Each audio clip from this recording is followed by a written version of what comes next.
I must say that when Flaminio invited me to come to talk to you, I felt absolutely, because part of me feels like people who study peer review the way we do, we're part of a secret sect.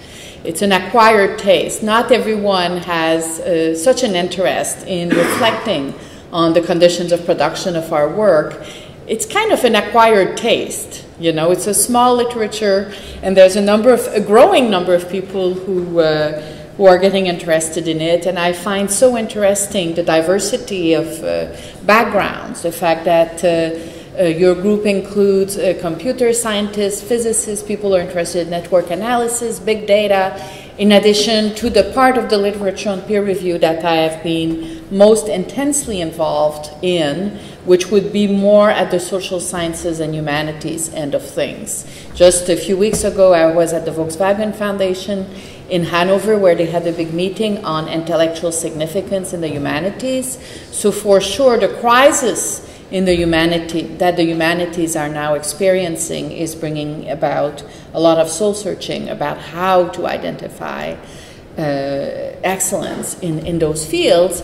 And the funding agencies across the world are also puzzling about how to do this better. We've seen explosions of excellence initiative in Germany, in China, in the context of globalization. So while this might seem like a really remote and boring and somewhat scholastic topic, in fact, the level of interest in it is just exploding. And the fact that Flavio was able to obtain such important funding from the EU and to bring all of you together is really a testament to the fact that this is the age of the study of evaluation. Right now, just to speak of French sociology, all the major French sociologists are working on evaluation. Pierre-Michel Menguer gave his inaugural lecture at the Collège de France on this very topic last year. Luc Boltanski just finished an important paper that came out in Les Temps Modernes on the sociology of evaluation. Of course, the work of Latour and Bourdieu have fed this interest for a number of years. So for those of you who are not social scientists, you probably feel I just threw at you a whole bunch of names that mean absolutely nothing to you, but these are the key names of what's happening now in a good part of at least European sociology. So just so you know. Okay. So my talk is going to be drawing on this book that came out in 2009. Since the book came out, I did several studies about peer review in a range of contexts, which I'm going to be talking about somewhat, although not in much detail. One of them is co-authored, the third one here, with Catherine Utoniemi, who many of you have already met since she's part of your network. So what I've done in these cases, these are projects that were conducted either as the book was finishing or after the book came out to explore whether the conditions of peer review that I had studied in the American context could be transposable to other national contexts, and what were the distinctive challenges that were emerging outside the US. One of the key themes of the book is that peer review is based on the principle of democratic deliberation. Now, what happens when you transpose this to China, where you have party members that sit on all promotion committees? So that's one of the paradoxes that I am discussing. Or the case of France, where as soon as I showed up there the year after, I spent a sabbatical there after my book came out, and I could not pronounce the word peer review without it being followed by someone mentioning neoliberalism, whereas in the American context, no one ever talked about neoliberalism. So this really led me to try to think more broadly about what are the conditions of possibility of peer review in the social sciences and the humanities as we know them in the American context.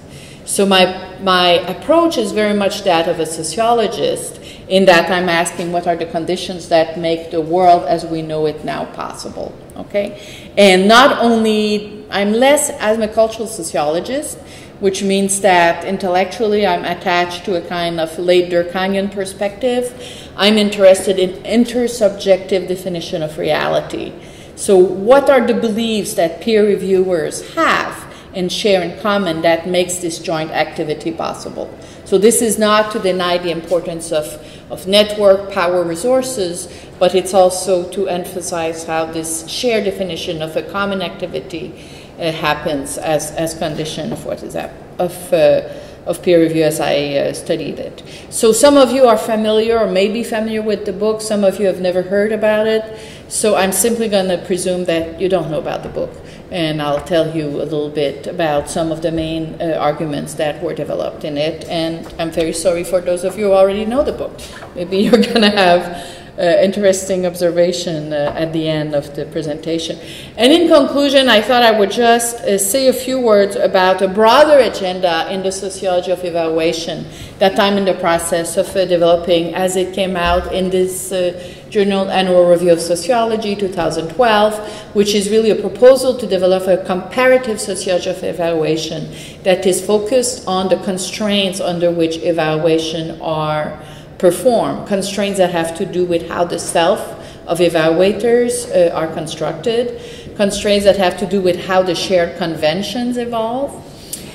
And I'm in the process of finishing a paper with 2 postdocs on where we compare evaluation in fiction reviews, people who are writing reviews for the New Yorker and the New York Review of Books, people who are doing evaluation for management consulting, and peer review. So this is an example of how we're looking at evaluation or peer review, evaluation in general, as a social process. Those of you who are not sociologists, you couldn't care less. But this is the kind of thing that, you know, sociologists who are interested in fundamental social processes are looking at. So locating this question of peer review that we share an interest in within a broader disciplinary conversation about fundamental social process. And the last paper I'm going to talk about briefly is a paper that came out this summer in Socioeconomic Review, which is about cultural processes and how they shape inequality. So the work of Bourdieu, for instance, talks about symbolic violence and distinction and the monopolization, you know, cultural capital and exclusion as they are part of the upper middle class culture and shape fields of scientific productions. Well, this is one approach to looking at the relation between culture and inequality. The argument is here that there's a number of other cultural processes that are ongoing, open-ended, involves dominant and dominated parties that together co-produce social relationships. This involves standardization, evaluation, racialization, stigmatization, etc. So if I have time, I'll say a few words about this broader intellectual agenda. Okay, so this is what's on the menu. What I'm presenting to you, I gave in June the Adorno lectures in Frankfurt, and I presented 3 lectures, each concerned with different aspects of definitions of worth. The lectures were called Worlds of Worth, and the first one was called Morality, Group Boundaries, and Societal Success. The second, which I'm going to give you today, is called World of Evaluation. And the third one was Responses to Stigma. And I mentioned to you this to say that I approach evaluation as a much broader, peer review as a much broader instantiation of phenomenon of evaluation, which is quite different from what many of you who are concerned with issues of biases, for instance, would be concerned with, okay? Okay, so let me tell you a little bit about this book. So it's a study of peer review as practiced in the United States, and I'm primarily concerned with how individuals who are involved in the evaluation of research. I'm not focusing on journals here. I'm focusing on committees that are charged with distributing fellowships and grants to graduate students and faculty members. And I've gained access to 5 different very prestigious competitions in the American context. Social Science Research Council, the American Council for Learned Societies. They are all multidisciplinary panels. And there are cases where I'm looking only at the final deliberation. Some of these competitions have, let's say, more than 1,000 applications. In the case of ACLS, there's a process of sorting that happens before where a number of weaker applications are excluded. I'm only looking at the end of the process where individuals are brought together, typically in a skyscraper in downtown Manhattan for 2 days, and they are sitting there and they go to the 200 semi-finalists to decide who are the 30 of them that are going to get funding. And I had access to the rankings that were produced by the evaluators prior to the meeting. So typically they are sent piles of proposals, and these individuals spend several weekends in their living room reading the damn proposals and ranking them, and then they send to the program officers their individual ranking, and as the meeting begins, the program officers distributes to the people in the room the result of the ranking, and suddenly they discover, okay, we all agreed that these ones were high, these ones were low. So there's already a high level of consensus that emerges from looking at these rankings. Not necessarily high, but some degree of consensus. And often people are pleasantly surprised to see that some of their favorite proposals are also the favorite proposals of others. So the interview consists in discussing with them a few hours, sometimes a few weeks, but generally a few hours after the deliberation, what happened in the room. I was able to also observe 3 such panels. I studied a total of 12 panels over 2 years, 5 different competitions. And in the interview, I asked people, can you describe to me what happened with John Doe, who at the beginning of the meeting was ranked 30 and he was one of the winners, or how about Jane, who started high? So I have them give me accounts of what they said and what others said, and what were the similarities and the differences in the type of arguments that people made. And I also have them discuss who were, in their view, the best and the worst panelists. And this is very important for our topic today, the question of biases, because I'm interested in identifying inductively what they perceive as the rules that are being violated. So a chapter of the book concerns what I call the customary rules of evaluation. And these are rules that are never formally taught. People are simply exposed to them progressively as they go through their graduate training and their professional career, and they learn that, for instance, to stand up and defend your student, saying this is my student and I just want them to be funded, is absolutely a disqualifying argument. So I'll describe a little bit later what are these customary rules. But one of the key points here, for the sake of the argument that I'm developing today, is that the early title of the book was Cream Rising, because as I was doing, in the process of doing the interviews, I discovered that most of the participants in this process believe that cream rises. They say that the system is far from perfect, but they think it's the best system that we have at this stage for deciding how to distribute resources. And, they are not naive. They are very pragmatic about it. And they are very attuned to the weaknesses of the system. But, again, they think that's the best we can do for now. It is true that the people who are being asked to serve tend to be people who have succeeded very well by academic standards. There are people who have a strong reputation. They are identified as potential panelists because they either have received money already or are very productive. But they're not only productive and leading scholars. They're also people who have a reputation for having a great deal of emotional intelligence and knowing how to sit around the table and deliberate in such a way that they don't insult everyone around them. So the criteria for selection are intellectual, but also moral and interpersonal. That they believe in the system is hardly surprising. Whether everyone else believes in the system is, of course, something that is far from being certain. In one of the projects I've been involved, I did an evaluation of the Canadian Social Science and Humanities Research Council peer review, and for this project we did a survey of 10,000 people who had never applied for SSHRC money, who had never served on any committee, and that actually would be data very interesting for some of you to study in the context of your project, because these are not stakeholders, and we had a battery of questions about what they believe, what are their views on the SSHRC system. And I don't, as far as I know, no one has ever analyzed that data. But it's really, really perfect, I think, for the kind of questions, because I think often there's this bias that those who are being surveyed about this system are people who have benefited from it. People who are at the periphery, people who don't know anyone who's ever had a grant, are the people who are most likely to think the whole thing is a big, you know, game and illegitimate game. So I think the question of what perspective people have on it very much depend on where people stand. But there's no question in my view that for people who are incorporated into the system, they believe it works, even if they see the weaknesses of the system. So to return to the interviews, I asked them questions also on, okay, who violated the rules, how did they violate them, but also general questions about their perspective on intellectual excellence.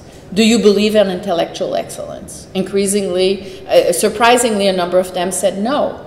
They said, no, I've read Foucault. I know that intellectual excellence doesn't exist in and of itself, but we all take turns judging and distributing resources, and this year it's my turn. So they think of it as a process of, you know, power distribution, which rotates, and now it's their turn. So a level of cynicism in very few cases, but nevertheless there. I asked them who was their best student, what are the virtues that the students exemplified, who's their intellectual hero, etc. In other words, I tried to reconstruct their template of excellence, not only as it is manifested in specific decision, but also at the ideational level. The cognitive scientist among you will say, why should you bother to ask about people's understanding of the situation? People live in a world of illusion. They don't know how reality works. The approach that I'm using is that representation of reality is at least 50% of reality. And for that reason, it is worth studying. So that's a big disagreement I have with cognitive science, which we could discuss if you are interested. So the panels are multidisciplinary, so they vary from 6 to 13 people or so, and people sit together for 2 days and they deliberate, and the panelists are very dependent on each other to the extent that the proposals that are being discussed come from a range of disciplines, and the art historian really depends on the musicologist and the sociologist to know what has already been done in the field. It's a case where their expertise is truly interdependent, and they have to learn to listen to each other very carefully to be able to make good decisions. This really has to do with the criteria that they are using. So the book has a chapter on the formal criteria and the informal criteria. The formal criteria are typically those that are given to the panelists by the funding organization, which includes, of course, clarity. Without clarity, your proposal is eliminated immediately, but also intellectual and social significance and originality and feasibility. Those are generally the criteria.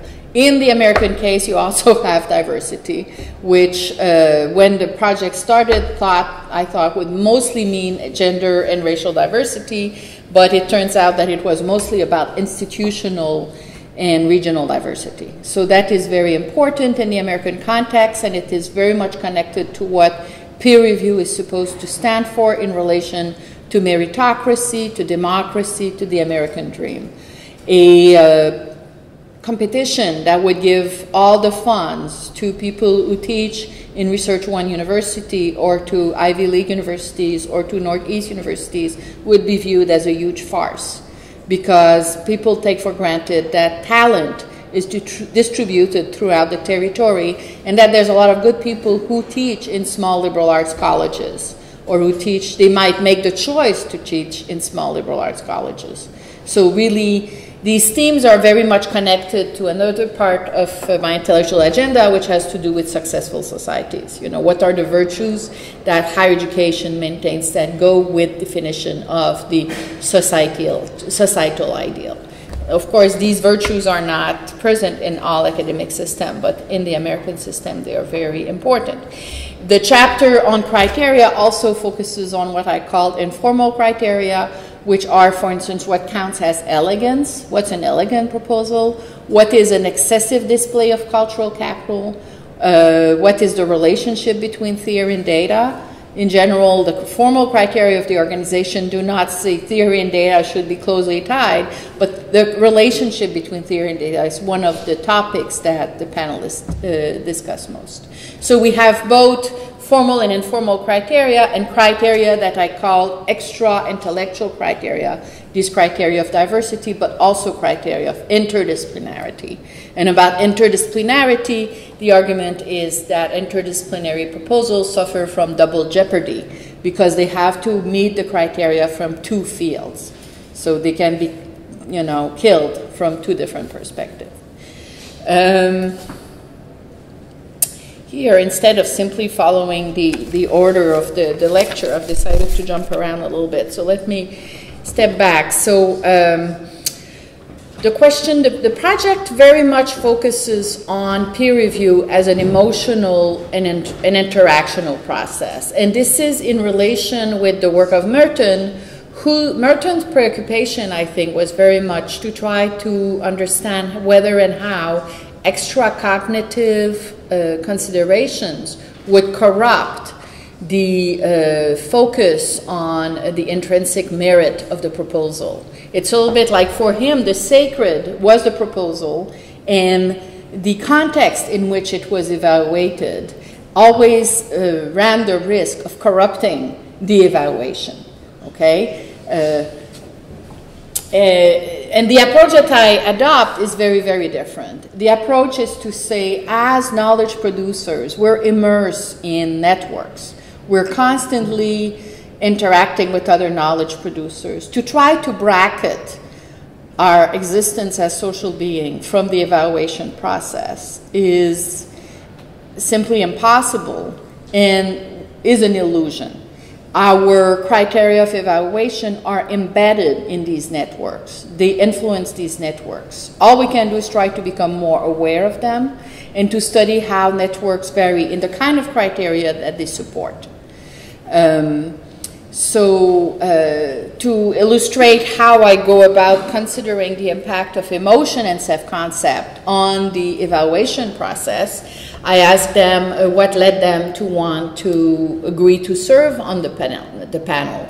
Bourdieu's work, I don't know how many of you are familiar with the work of Pierre Bourdieu, but he wrote several important books on the sociology of scientific, well, the main book is called Homo Academicus, it's sociology of academic field in France, and he has a number of studies of scientific field, symbolic production field, literary field, and he functions with a model of the self that is very underdeveloped. He has this concept of field, which is basically the notion that any realm of social action is organized around a shared stake about which people are fighting. And these fields are normally structured around some axes, and these axes might be producing for other producers versus producing for a large audience. And the model of human action that he uses is one of man is a wolf for man. What I gain, you lose. It's a zero-sum game always. And we're all motivated to try to maximize our position within these power fields. And everything we do is motivated by this. And it's not a rational choice model, because what moves this is this concept of habitus, which is structured from the past. It's not, a rational model. And it will push us to promote people, not only ourselves, but people like us, so that our fraction, the people with whom we share an understanding of what good research is, comes to triumph. When I interview my panelists, I interviewed 80-some panelists and program officers. The range, there's a very wide range of motivations that they give me for accepting to serve. One of them is pleasure, believe it or not. People actually like to spend 2 days in the company of smart people from other fields, learning what they think is good and learning what's happening in other fields. So intellectual curiosity is a very important motivator. These are people who've chosen to spend their life doing research and learning. So it's not only about trying to make sure that the students of your best friends are getting funding. One of the arguments of the book is this kind of motivation is present in some cases, but it's simply not enough to explain how the system works. They also agree to serve because for them it's a recognition of their standing in the field. People live in isolation, Indiana University, Idaho, Iowa, New Hampshire. They spend their life in tenuous email relationship with people that count for them, which means that a lot of academics are rather insecure about their status in the world, and being asked to serve on these committees is for them, in some ways, an intersubjective validation of how highly people think of them. And then they can also come back home to their department and explain to their students that they've done that. So it's also figures in strategies, in their own strategy of professional validation. And then there's, I mentioned the term interactional. That is very important. When people assemble at the beginning of the first day, they spend an enormous amount of time telling each other who they are. I've done a lot of research on 20th century film and blah, blah, blah. So they engage in a lot of presentation of self. They're a little bit like dogs peeing here and there, marking their territory, and at the same time gaining warrants that will give them more weight when it comes to deliberation about specific topics. They are saying at the same time, when it comes to 20th century film, I have a lot of experience, listen to me. So one of the customary rules that emerge as very important is this rule of deferring to expertise. Those who know more and those who are able to demonstrate that they know more are given more weight when it comes to making decisions. So, and there's an interactional dimension, because as these deliberations unfold over 2 days, people get a sense of who is to be trusted, who do they feel closest to intellectually, and they judge each other. So in description of the panelists that were particularly bad, I remember one being singled out, an anthropologist who was a very traditional anthropologist trained at a Manchester school, totally opposed to the notion of multi-sited ethnography, which was very in American anthropology at the time, and he systematically killed all these proposals. But the people around the table knew enough about anthropology to know that it is a hot topic. So when I interviewed them about who was the worst panelist, a number of people singled him out. And he was, of course, not reinvited because people knew that he was not doing a fair job. So the people who are around the table, one of the criteria of selection, besides interdisciplinarity, emotional intelligence, and expertise, is also intellectual breadth, being in conversation with what's happening in the other social sciences and humanities disciplines so that they can police each other. So for each deliberation, each proposal being discussed, there's a framing war of sort. You know, you have people around the table who have slightly different reading of a proposal, and they will try to convince each other that their reading is superior to the others. So they need to create a terrain of agreement with the other panelists so that they can converge and be able to convince them that their evaluation is the right one. Now, this works quite differently across the disciplines. The third chapter of the book is on what I call disciplinary evaluative cultures. And it focuses on, I think, 8 disciplines, ranging from the most humanistic to the most scientific. So you have at one end of the spectrum economics and political science. At the other hand, you have philosophy, literary studies, anthropology. And I explain how these disciplines vary in their evaluative cultures. They vary in terms of degree of consensus, and they vary also in terms of where people think the excellence reside. For people like economists, obviously, the excellence resides in the proposal itself. The proposal is either objectively good or objectively bad. They feel like there's a clear line that allows you to determine what is good and what is bad. There's not a high level of uncertainty. Whereas in disciplines that are more interpretive, and I think especially disciplines where Foucault has had an influence, or Latour, there's this notion that proposals don't talk for themselves, okay? the proposal might be good, but no one will know if the proposal is good if no one makes the case for the proposal. So you have a conversation that emerges around the panelist, where people speak for the, so the production of excellence is understood as a collective achievement, okay, instead of being entirely contained in the object. So those are radically different frames to understand what excellence is about. And it has a lot of implication for the topic of bias. You know, I think if you frame questions as bias, either people are biased or they're not, with the idea that excellence exists there objectively in the proposal or the article being evaluated. If you adopt a constructivist approach to the question, then it forces you to ask the question very differently. About instead, you have a contest of framing. There's a huge literature on controversies, and how are controversies unfolding? There's a big literature on this, okay? So we can draw on this also to understand these dynamics.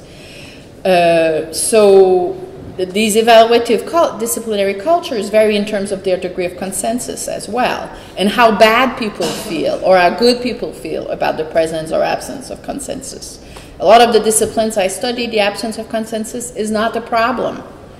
They think that it is intrinsic to the characteristic of the knowledge that they are producing. Now, the paper we did with Katri includes a comparison with some scientific disciplines where a lot of evaluation is far less, those panelists are less willing to adapt their evaluation to change their criteria of evaluation based on what is being evaluated. So to explain this, I need to step back and tell you a little bit more about these customary rules of evaluation that is the object of one of the chapters. So essentially, one of the key chapters of the book is to spell out how they think the process works, if it works fairly, and who violates the rules and how do they violate them. So this is a very basic, for those of you who are not sociologists, very basic methodological approach in sociology that is traced to the work of Irving Garfinkel, who taught most of his life at UCLA, and he would send students for instance, send undergrads to an elevator and break all the usual rules that people follow in an elevator, like stare at people, stand 3 inches from their nose, or, you know, go home at night and pretend that you've never seen your parents, or engage in a conversation with them in the most formal way possible. So it's called ethnomethodology because it's the breaking of the rules of everyday interaction, and the breaking of these rules make the rules evident. It makes evident what we take for granted in the unfolding of everyday life. So the methods of asking them who's the worst panelist and how did he break the rules is a way to make the rules evident. So for instance, one of the rules is this rule of disciplinary sovereignty. How did I come about it? There's a case where philosophers are really viewed as the losers in this system because they do work that no one thinks is important. They're really bad at convincing others that their work is important. And the program officers, who are like the emotional chef d'orchestre of the whole system, have to beg the other panelists, please be nice to the philosophers. It would be very nice if we could give funding to a philosopher. So in this one case, a Kant expert was really pushing a philosophy proposal, and you had 2 women who were feminists who were opposing his argument, saying that the proposal he was promoting suffered from logocentrism and had an unreflective approach to kind of defending the basic Western humanism or something like that. It was an argument that was inspired by Derrida. And the guy was just extremely insulted. And at lunchtime, he refused to have lunch with people. He just went to sit by himself because he felt like his expertise as a philosopher had been dissed. And that this basic rule of disciplinary sovereignty had been violated. So the program officer had to go and see him and talk to him and convince him, no, actually, we really have great respect for your knowledge. It is just in this particular case, these women had legitimate reasons to disagree with you, okay? So that's an example of, but this rule of disciplinary sovereignty implies a recognition that some people are better equipped than others to make a good argument. Other rules had to do with bracketing personal interest. A rule had to do with what we call cognitive contextualization, which is this: if you evaluate an ethnography that is produced by a political scientist, you will not use the same criteria than if you evaluate an ethnography produced by anthropologists, simply because the craft of ethnography varies a lot in those two disciplines. In other words, you adjust your criteria of evaluation to the discipline of the applicant. And this goes hand in hand with the rule of methodological pluralism. If you're a quantitative person, you're not going to criticize a qualitative proposal for not doing quantitative work. So you adjust your criteria. So those are precisely the criteria in the paper with Katri that we found scientists were less likely to want to apply. They believe more that truth is truth, whereas in the world of the social sciences and the humanities, there was simply more room for negotiation of, what criteria should be applied. So let me see.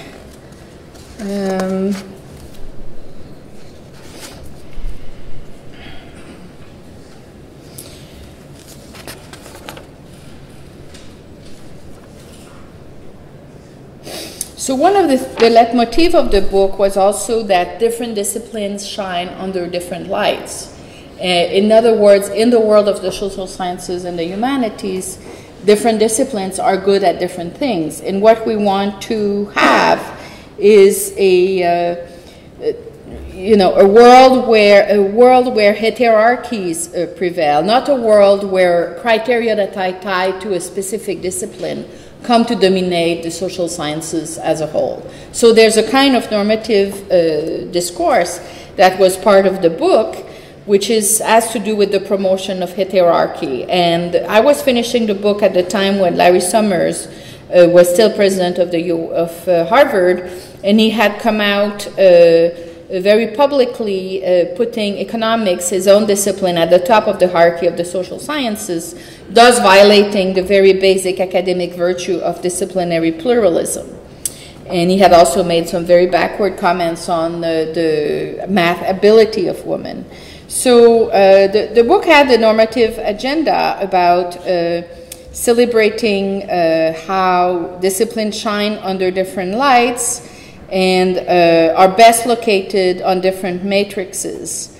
So this implied that excellence and diversity, here epistemic diversity, are not antonymic. Instead, intellectual pluralism allows for the coexistence of various and complementary forms of excellence. So in the contemporary era, sociology, anthropology, and economics should be coexisting in part because each discipline comes with a distinctive set of analytical tools that allows them to attack different slivers of reality through different complementary angles. So I argued that sociology is best equipped to examine aspects of the social world that remain inaccessible to economists, for instance, cultural processes, in part because we think that causality and explanation are quite different things. So I'll just summarize with a couple of key points that I have not mentioned yet. The pragmatic aspect is very important. Evaluation is not linear.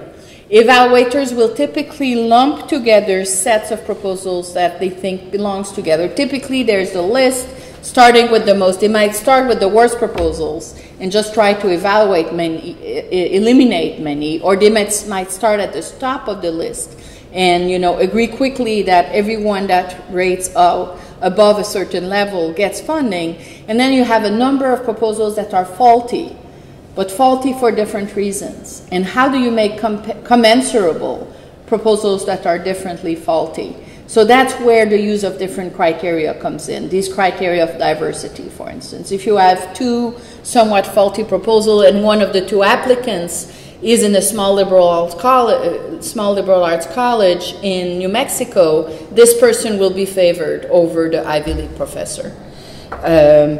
So it's very pragmatic also because they will lump proposals that belong together substantively. I remember in particular there was a bunch of proposals that had to do with neglected African American authors. Well, not all of these proposals were going to be funded, obviously. So they were all put together and people decided of these 5 proposals which one is the best. So it is not driven by a formulaic process. It is not a consistent process. They are acutely aware that they're not always applying the same criteria all the time. Even if they have a checklist, these criteria will vary from subgroup to subgroup. So again, they are acutely aware of the vulnerability of the system. But to return to the question of their self-concept, they're all strongly committed to peer review for the following reason. They think also that it is a system of connoisseurship. And this is a really important point in relation to quantitative approaches to evaluation. They think, I've spent 30 years reading in my field. I've developed my taste buds. I have an extremely elaborate classification system that allows me to understand very quickly what is new and what has already been done. So it is based on this expertise, on this enormous expertise that requires a lot of time, that they say deliberation is a system that cannot be replaced. They're not necessarily saying only deliberation should be used, but in general, these people are very opposed to using H and X's. They think counting is giving up and is an act of loss of professional autonomy.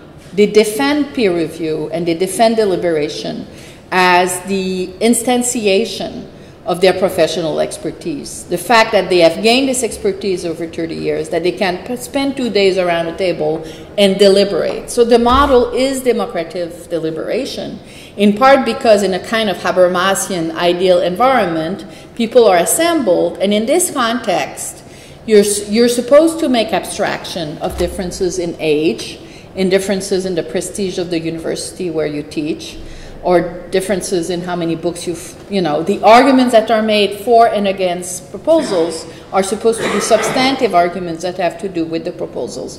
Of course, people are part of a network. Of course, when people are sitting around the table, they're aware that some panelists are extremely experienced. The point is, it is illegitimate to stand and say, I'm the Ivy League professor and my perspective should be given more weight. So it's really about those rules of interaction. And in a context, what I was very surprised about when I came to France the year after the book was published is how much emphasis was being put on the quantitative measures. The Shanghai rankings had just come out. France was absolutely freaking out because they were performing extremely badly on them, so they decided to create these groupings of university to try to raise them. I should say totally artificially, because everyone who are involved in this know that these marriages are forced marriages, that they're not very meaningful. But at the same time, those international rankings were based on a system of rankings that were very much at the detriment of the French, the way that the French academic system is organized. So to wrap up concerning how professors think, how did I account for this, for these findings? Well, I argue that the peer review system in the US works the way it works, in part because of the formation of the self. You have this lengthy and very well subsidized graduate education system, which allows students to spend several years working closely with their mentor. And all this creates a lot of belief. It forms their self, their evaluative self, to the point where in the panels I studied, you assemble people for 2 days in downtown Manhattan, people who've never met each other, in general, people who did not even take time to Google each other, and you sit them there, and as soon as it starts, they all know exactly what to do.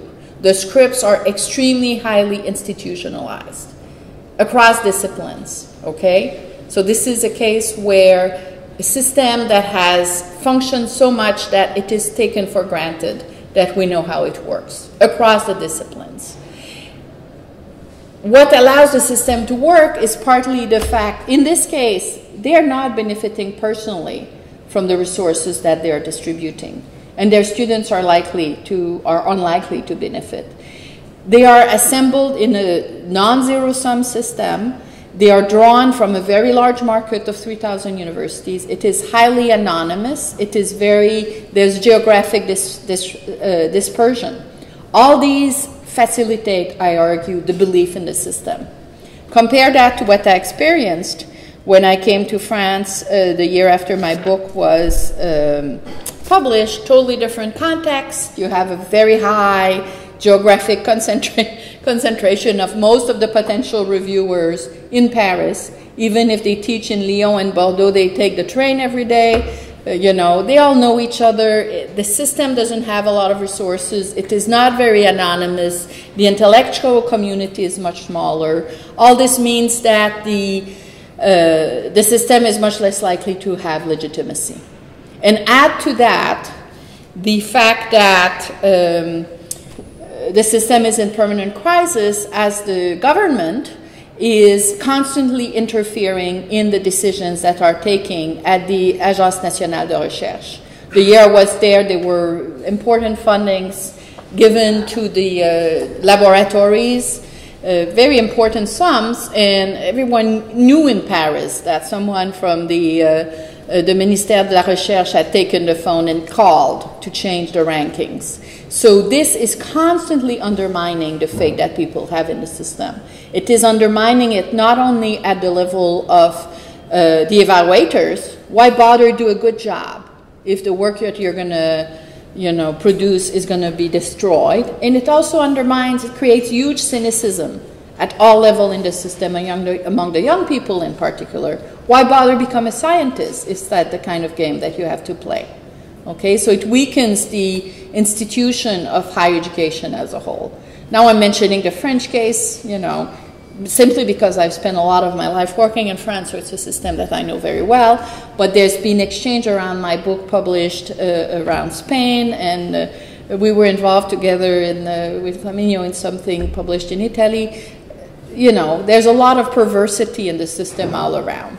So what I'm arguing here is not a defense of the American system and a kind of modernization theory of peer review that everyone should look like the US. I think we need to think about what are the tools that can be leveraged to really think about the formation of the self across national context, and how to be more explicit about the criteria of evaluation. And this is really your task, to the extent that your project has very concrete objectives in mind. So, for instance, in my research, I found that many panelists would use what I call idiosyncratic criteria. Like, I like dance. I really would like this proposal on dance to be funded because I'm a big fan of contemporary dance. So the question of judgment of taste that are not systematically kept distinct from judgment of expertise. Like in this case, the data and the method are very well articulated. So, personally, you had asked me in preparing this talk to think about, what would be the normative recommendation that comes out of my book. Well, one of them would be certainly that. Recommend that the evaluators very systematically consider separately judgment of taste from judgments of expertise. I find this interesting. I find this fascinating. Very often this means this argument feeds into my research. And the fact that I'm asked to judge this year means that the kind of research I'll do will be favored. I was just reviewing a wonderful, I was reading a wonderful paper by David Strang at Cornell, who did the content analysis of papers submitted at Administrative Science Quarterly for 5 years, comparing the original manuscript with the manuscript that were published.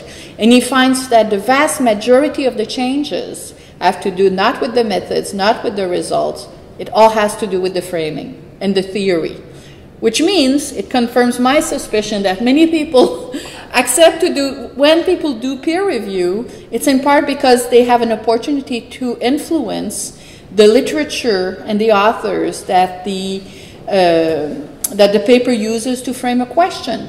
So a lot of the tweaking has to do with, well, let's cite this, don't cite that, which is a way to, so really trying to raise awareness among reviewers of how accepting to review papers is directly tied to feathering their own nest might also be a good idea. And another one would be to be much more systematic about abstaining, okay? Typically, you're asked to abstain when your students are being evaluated or your colleagues are evaluated. But the best students of my best friend is not on that list, okay? So I think that we should be much more systematic about specifying how the extent of the network connections about which people should be. We should, you know, no one will know that this student is the student of my best friend. But if there's a formal deontological code where you're asked to abstain also when these kinds of connections are relevant, I think we would also see an improvement in, you know, the kind of ontological bar that people have to cross. So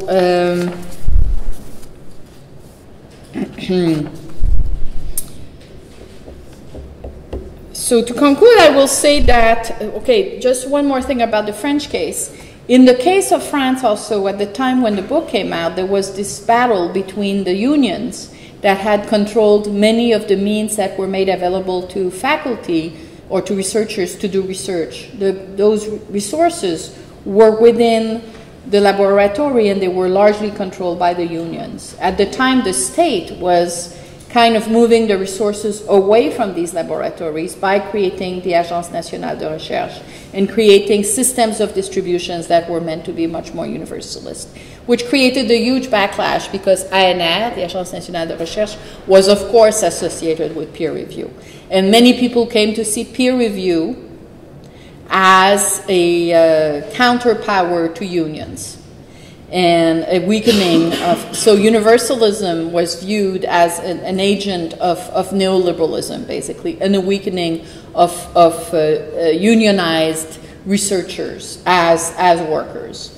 So this, here I'm mentioning this to say this is a case where the national context of institutionalization of research as a separate institution from teaching, unlike the American case, which is based on the German higher education system, is really, then we have, and this is to the extent that you have a European project, I think thinking very systematically about these national histories will be extremely important to what you come up with. I mean, how does it make sense to think about a unified model given the various histories? You know, as far as I can tell, Scandinavia and Germany are far more globalized and far more in line with what's happening in the UK or in the US than is the case in Spain and France and Italy. These are very, very different universes. So do we want to engage in a kind of modernization theory and adopt a one blanket model that would apply to all without these differences? I think it's very important to reflect about this. With Catherine, we studied the Norfolk system, which was put in place precisely for small intellectual communities, where the degree of the network would be simply too small to allow for anonymity. And so anyway, these are obviously a consideration that should be taken very, very seriously. Okay, I was also going to talk to you about those two agenda-setting papers. I won't have time. I will simply mention that the Annual Review of Sociology paper concludes with an agenda for future research that has to do with looking at constraints on the conventions or customary rules, how these customary rules vary across context, in how, and they vary in terms of who the evaluators are, what is the object being evaluated, and what is the audience. And one can look at the conventions and, you know, how the self-concept of evaluators is influencing these conventions. So now that I've deployed for you the set of conceptual tools and the kind of questions that have fed my book, you can understand a little bit better why we need a broader agenda for the sociology of evaluation. I think this is not only about peer review as it exists in European universities today. We really need to think about the conditions of possibilities that make different types of evaluation possible. The Communist Party in China is not about to go, right? So we have a number of presidents of universities who have decided, they have declared very publicly, I'm not going to serve on these committees anymore. They are really pulled between their obligation as party members and their belief in intellectual progress, which goes with a view of peer review that would be less tied to power. So, you know, this is part of the landscape as we face it today. So I know that Flaminio is looking at me and probably hoping that I shut up so that we can have time for the Q&A. So I will stop here and welcome your questions and comments.